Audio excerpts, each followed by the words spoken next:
অতিরিক্ত ঘুমে যদি শারীরিক অসুস্থতা না থেকে থাকে তাহলে কিছু সাধারণ উপায় মেনে চলতে পারেন। অভ্যাস আর ঘুমের প্যাটার্নে সামান্য অদল বদল ঘটিয়ে মুক্তি পাওয়া যায় অতিরিক্ত ঘুমের হাত থেকে। আসসালামু আলাইকুম, চলুন দেখে আসা যাক কিভাবে অতিরিক্ত ঘুম থেকে বেঁচে থাকবেন। প্রতিদিন একই সময়ে ঘুমোতে যান এবং সকালে একই সময়ে ঘুম থেকে উঠুন। নিয়মিতভাবে এটা বেশ কিছুদিন করতে পারলে শরীর ধাতস্থ হয়ে যাবে। ঘুমের নির্দিষ্ট ছন্দ আসবে, এই ছন্দটা ভাঙতে দেবেন না। ঘুমানোর জায়গাটা আরামদায়ক হওয়ার দরকার। ঘর অন্ধকার আর ঠান্ডা রাখুন। সব ইলেকট্রনিক ডিভাইস সুইচ অফ করে দিন। বালিশ আর বিছানার গদি যেন আপনার অস্বস্তির কারণ না হয়, তেমন হলে তা বদলে ফেলুন। জাগ্রত অবস্থায় কিছু সচেতন অভ্যাস আপনার ঘুমের রুটিনকে ছন্দে ফেরাতে পারে। চা কফি খাওয়ার পরিমাণ নিয়ন্ত্রণে রাখুন।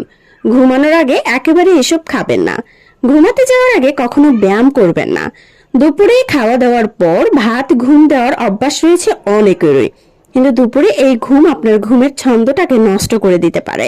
আপনি শারীরিকভাবে সুস্থ হলে দুপুরের ঘুমটা বর্জন করুন, বরং আপনি এমন কিছু কাজ করুন ওই সময়টাতে যাতে ঘুম না আসে। দুপুরে খাওয়ার পরে অনেকেই ঘুমান, যেটা একদমই ভালো না। দিনের বেলা যত বেশি ঘুমাবেন আপনার শরীর তত বেশি অসুস্থ হয়ে যাবে, আপনি তত বেশি অলস হয়ে যাবেন।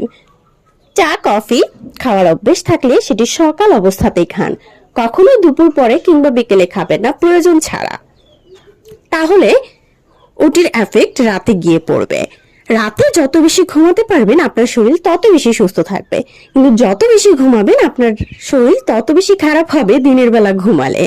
আশা করি এই হ্যাবিটগুলো আপনি চেঞ্জ করে আপনি শারীরিক সুস্থ হয়ে উঠবেন খুব দ্রুত। আপনি ভালো থাকুন, সুস্থ থাকুন, এই দোয়া করেই আজকের ভিডিওটি শেষ করছি।